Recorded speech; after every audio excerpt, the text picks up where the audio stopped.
หอดแซมเลยเนาะจักปนิสิเป็นจังใดเนาะเป็นไทยนี่บ่ ท่าที่นี่เนาะ โอเคโอเค ให้ของงามเลยเป็นมุมเนาะที่หาด โอเค จะขอสิเหลียวไปทางนั้นเด้อ ได้ เอ้าตายงูเพิ่นตัวหันนะ เอ้าอ่อนด้วยหัน นั่งไปทักเราบอก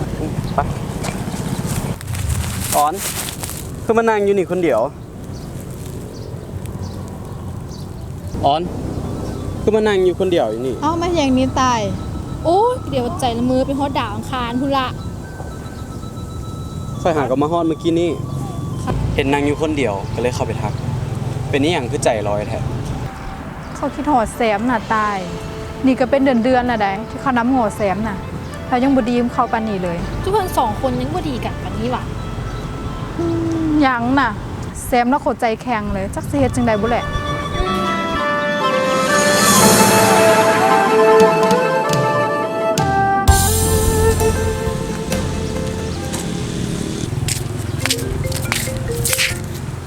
ฮัลโหลเซียวเมี่ยง ตัวอยูใส่เซล อยู่บ้านนี่แหละกำลังสอบไปนอกเมี่ยง อ๋อว่ะเป็นจังไดตัวกับแฟนตัว ก็คือฮู้หั่นแหละเซียวเอ้ยกูก็ร้องใจเบิ่งซื่อๆคนแนวนี้นะมันเอาแต่ใจนะมันต้องแบบต้องเฮียนฮู้ไปอีกหลายอะนะ โอเคอ๋อเข้าใจวันที่14ไปจวดกันไปเซล วาเลนไทน์หั่นวะเออไปก็ไปก็วางอยู่เซ็งๆอยู่นี่ ไปเป็นน้ำกันนี่แหละ ให้กูไปฮับเหรอ โอเคมาหับรถ โอเคเจอกัน เดี๋ยวเจอกัน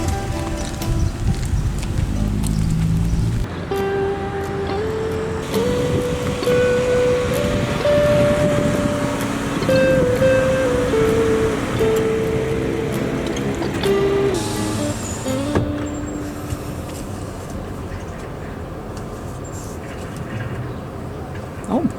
นี่ฮู้ตายโดนตายอะปะ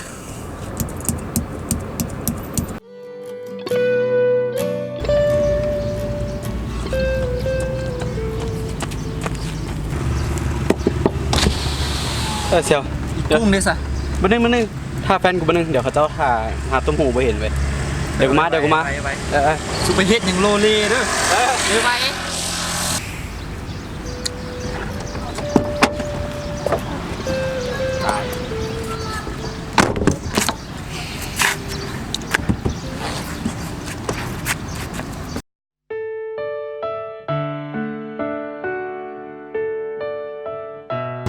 แซม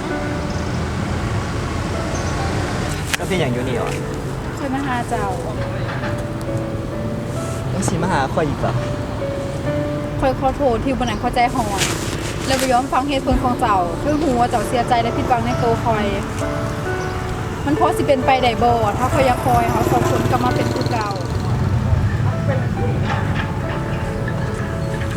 ที่แท้นะแซมบ่ได้เครียดแต่แซมแค่ร้องใจเบิ่งซื่อๆร้องใจอ่อนซื่อๆที่ผ่านมานะแซมแค่แบบอยากให้อ่อนฮู้ว่าอารมณ์โซบูของอ่อนหั่นนะเอาแต่ใจนะมาเสียหลายแนวได้ถ้าเสียอย่างมาบ่ได้คุ้มค่าจังหน่อยนี่ได้ลองคิดเบิ่งแม้คันแบบเขาเลิกกันแท้ๆมานะอ่อนแซมเสียดายเวลา ต่อไปสุภเหตุอีกแล้ว ก็ดีแต่เดี๋ยวคันคิดไปกันเลยโอ้บ่ได้จับโดนละ คอนแทนใจเลย เมียเอา แฮปปี้วาเลนไทน์เด้อแฟน เอาบ่เท่วันนี้ มักบ่ เอาจมอยากได้แต่โดดละโอ้ยขอบใจโอ้ยขอบใจซื้ออยู่ใส่ซื้อแพง เอ้า อันเด้คือโตนะ ครับมันโดนอะไร เด้แน่ดีใจนำเด้อได้ซื้อกระสำเร็จ แซมน่ะโคตรใจแข็งเลยจักสิเฮ็ดจังใดบุแหละ ใกล้สิฮอดวันทายแล้วมันเป็นเซอร์ไพรส์แล้วบอกบางทีเราอาจจะใจอ่อนได้ เอาเฮ็ดจังไหนล่ะวันนี้ อาจจังซี่ มีแผนอีกวันนี้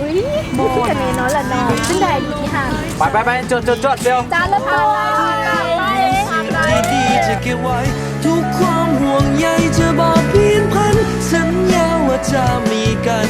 จนถึงสิ้นวันที่เฮาจาก